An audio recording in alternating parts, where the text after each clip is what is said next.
سلام بر شما، خودتون رو معرفی کنید. سلام قربان، خسته نباشید. سلامت باشید، ممنونم. خودتون معرفی میکنید. من مصطفی هستم از اصفهان. آقا مصطفی از اصفهان، خوش آمدید. در خدمتتون هستم برادرم.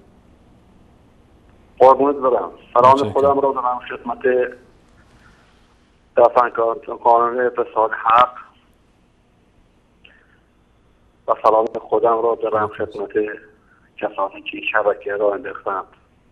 سلام بر شما. درود خدا بر همه شما، درود خدا بر همه شما که این شبکه حق را انداختید. سلام خودم را دارم خدمت عمر فاروق، ابوبکر صدیق، بانو عایشه.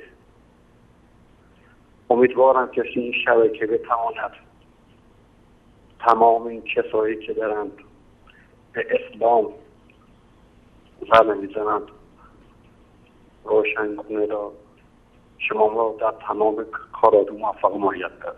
متشکرم از لطف شما.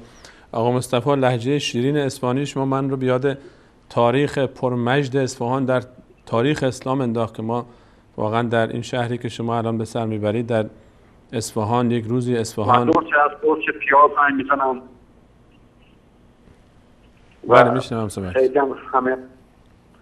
خیلی شما را دوست داریم و همه آقایان سوری همه بچه‌ای که در راسته الله تعالی شما رو دوست داشته باشه. امیدوارم که در تمامی راهی زندگی موفق مایت باشید. آمین. متشکرم از تماس شما، لطف کردید، ممنونم. جزاکم الله خیر. قدردانم فدای شما باشم. خیلی ممنون، تشکر میکنم از همه شما. الله تعالی من و شما و همه رو فدای دینش میکنه. متشکرم از تماس شما. ان شاء که خداوند همه رو به راه راست هدایت کنه. آمین آمین. متشکرم از تماس شما، لطف کردید. تشکر میکنم. خدا حافظ شما. موفق باشید. الله یار نگهدار.